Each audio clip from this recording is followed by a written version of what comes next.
Hi, I'm Kristen Palmer, and this is for my OLC Online Teaching Certificate. I'm going to take you through my course. My course is on Coursera. One of the advantages of using Coursera as a platform, well, the reason that my course is on Coursera is because the intention of this course is it's the orientation, online course orientation for a program that we have in Africa where we give away scholarships so that learners can take our online classes on Coursera for free. But we don't have high success rate of people actually taking the classes after they've gone through the work it's taken for them to get to go through the application process. Then they don't actually do the class. And so my intention with this online class is that it will help students have the skills so that they can be successful in the online course and actually complete the materials in the online class. The course is the online course orientation. Right now, I've got this pulled up. There are programmed messages for students. So once they join and click on the link, they'll get a program message that talks to them saying, congratulations, welcome to the scholarship cohort. This is the first part to do this. And it talks about what we're going to do in this course, where there's an introduction to me, there's an introduction to the Coursera platform and how to navigate it.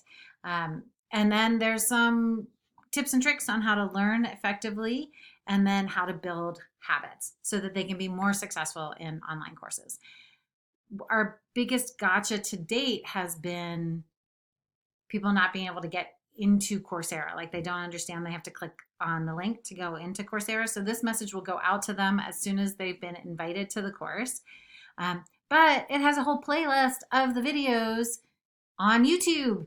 And we use local mentors in Africa. We have a group of 13 different mentors that support the students with WhatsApp.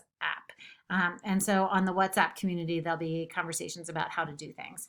And it's great because they have access to YouTube. So if they can't figure out how to get onto Coursera, there's an online class orientation, which has kind of my intro video.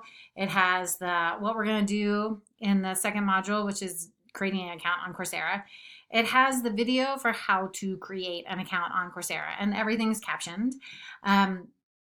And then it also has the intro video for the week on learning how to learn, and an intro video for the week for establishing good habits. But so students have to do the course in Coursera, but they have other ways through email, through WhatsApp, and through YouTube that they can have supplemental materials to help them come into the Coursera platform.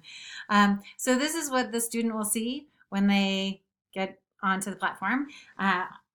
They have it. The navigation is consistent across the course and across the platform. So if they've, this will be the same navigation for any course that they'll take on Coursera. I've done extensive research over the last 4 years on community of inquiry in MOOCs. And so it's a little bit different because there's not a lot of instructor presence because of the scale of MOOC platforms. But there is some peer-to-peer presence, student presence, and cognitive presence. And so I'll talk a little bit how students can engage with each other besides the WhatsApp, which I can't control, but within the discussion forums and within the course, and then also engaging with the material and the cognitive presence. So student presence and cognitive presence. And I've tried to include enhanced instructor presence by having more videos where there's like this screencasts where I'm here. So you get a little bit more of a chance to meet me. So for the navigation, all the Coursera classes are the same. You have week 1, week 2, week 3, and week 4. And we'll go ahead and go through this. So if we go here, this is me. In this video, actually, there's an intro video that it skipped because I've already done all the material, so it's skipping it. If you take it, you'll start from the beginning. But so Hi, welcome to the second module in our online class, the online course orientation. At this point, you've been accepted into the scholarship, and you need to get access to the online classes as part of the scholarship. There's captions. In this module, we will help you get access to the Coursera platform. There's also we will demonstrate how to look at it on a desktop on a browser such as Safari or Chrome or Internet Explorer, and how to access the mobile devices, whether for your Android or for your iOS device. On the left, so you can see where you are in the course and navigate through the course. We can go, I think this is cut off a little bit here. Actually, let me make my window a little bit smaller so you can see everything. We can go to the next, and that will bring us to Kristen Creates a Coursera account. In this video, we are going to log on to Coursera or create a free account on Coursera and find our courses. So the first thing you're going to do is you're going to navigate to Coursera.org. In this video, we are going where the cursor is. You can go through the transcripts. We can either, we can either navigate this way, or we can navigate in the upper right hand, and that's consistent through the course. This is my attempt to try to get some more student presence within the course where there are discussion prompts. And there's a discussion prompt in every single one of the modules, the 4 modules for this course. And what happens when you do a discussion prompt is you come into the discussion forums.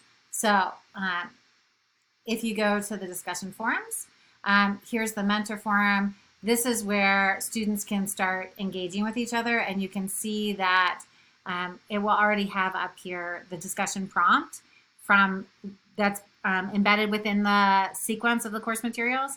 And so anytime a student submits an answer to that, it will auto-populate in here.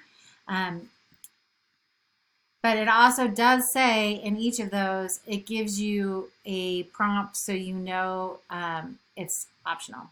So I'll go ahead and keep going through this so you can see what's here.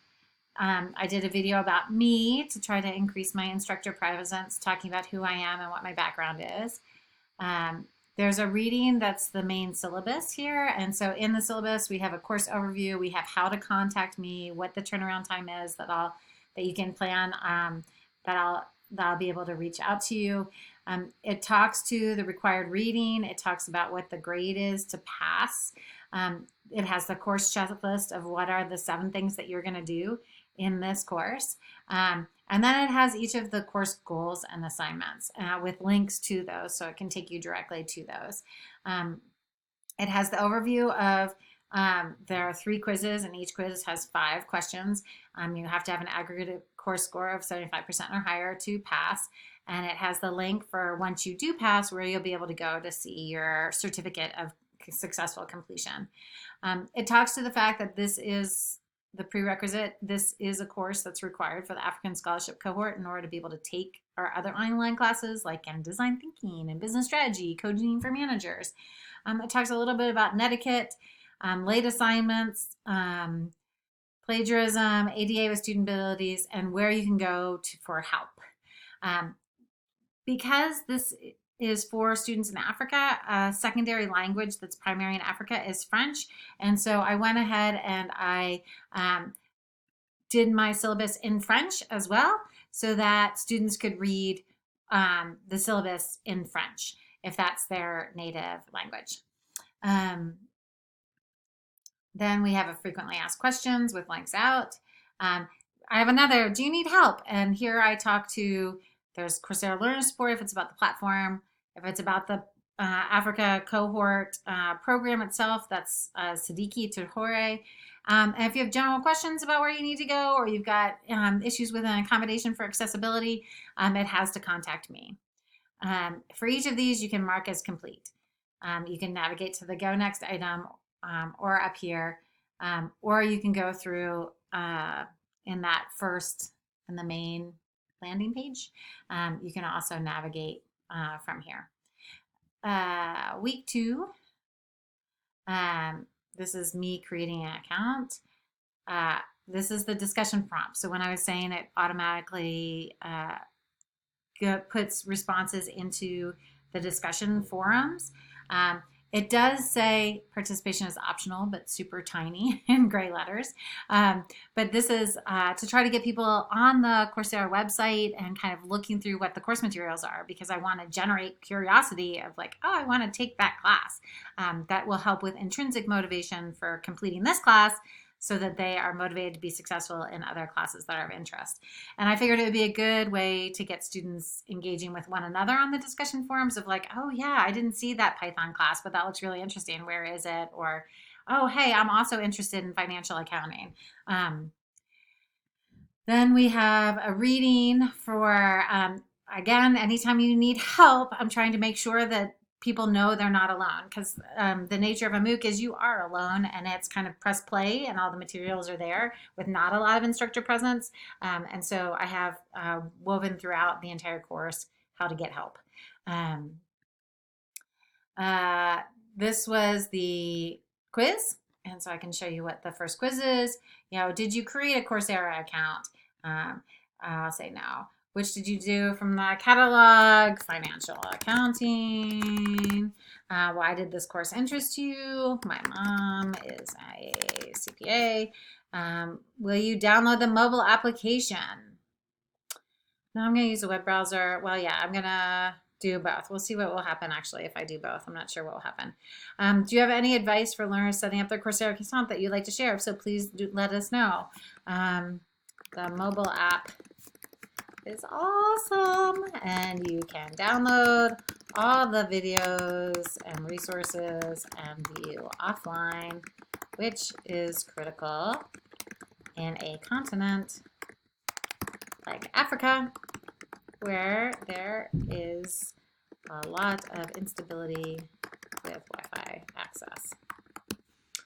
Okay, and then you have to sign an honor code, and we can submit. And then it gives you feedback. So incorrect. If you need help, this is how you can go to get help. It did let us do that.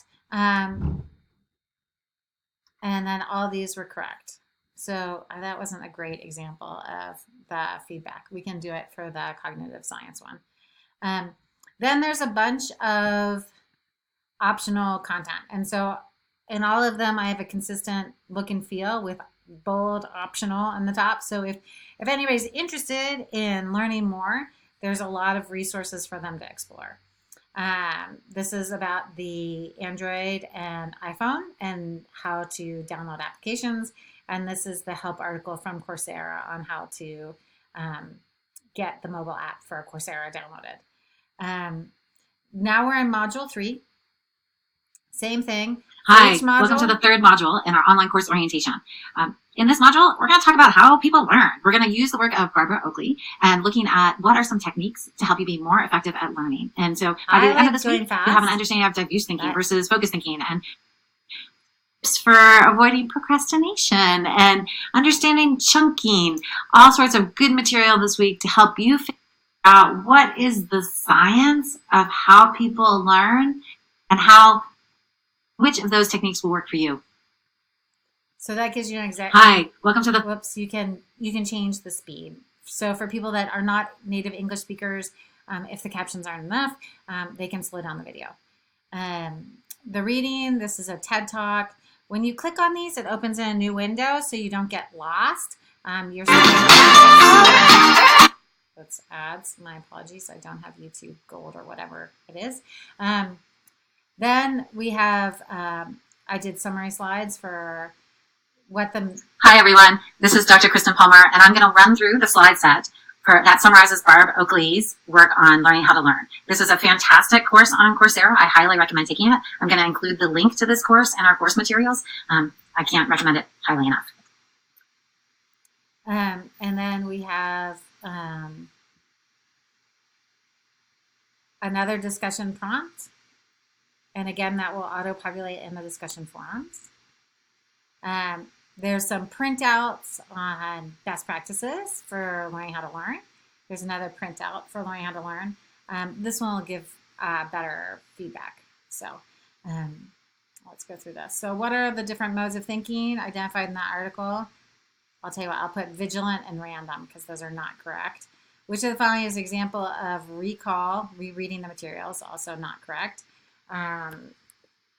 Waiting 20 minutes here. Is it more effective to say a little bit every day or to cram everything? I'm going to do a little bit every day so I get something right. Is sleep important for effective learning? Yes!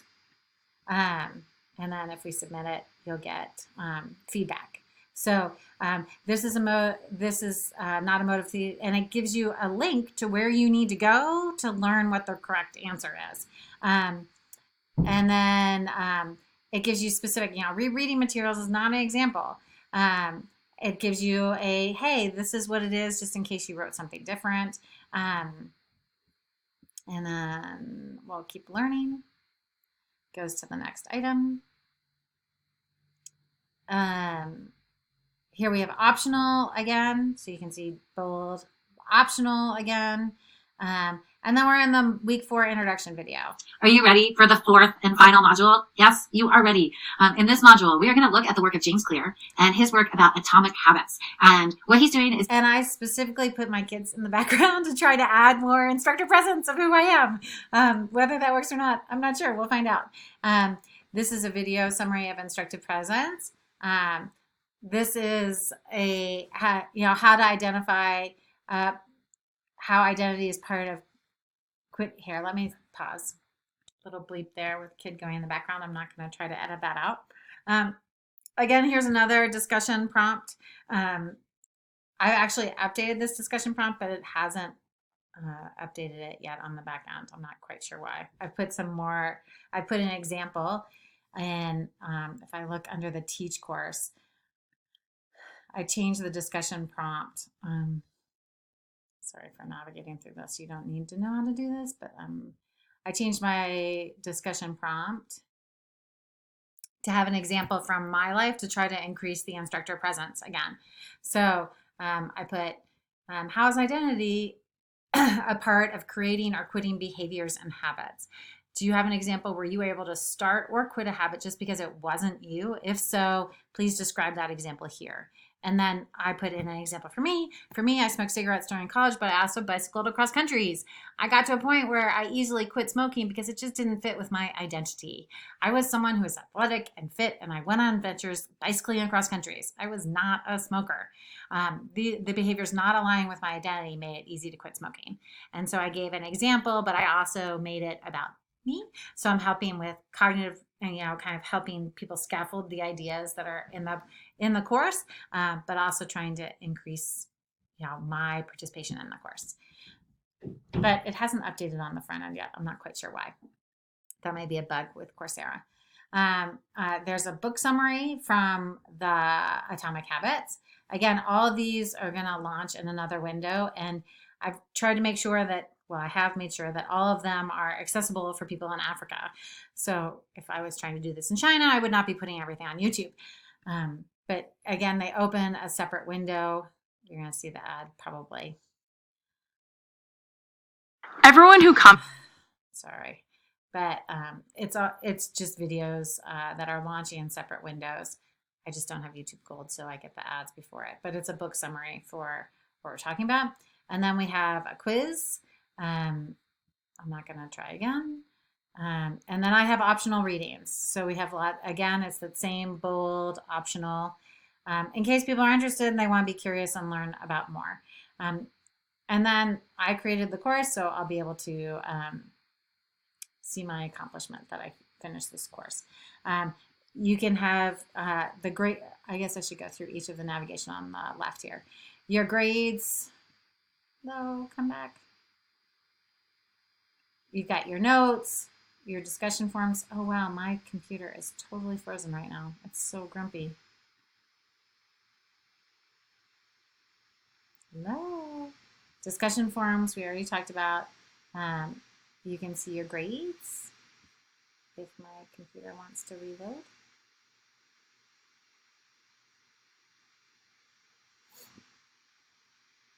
It's thinking.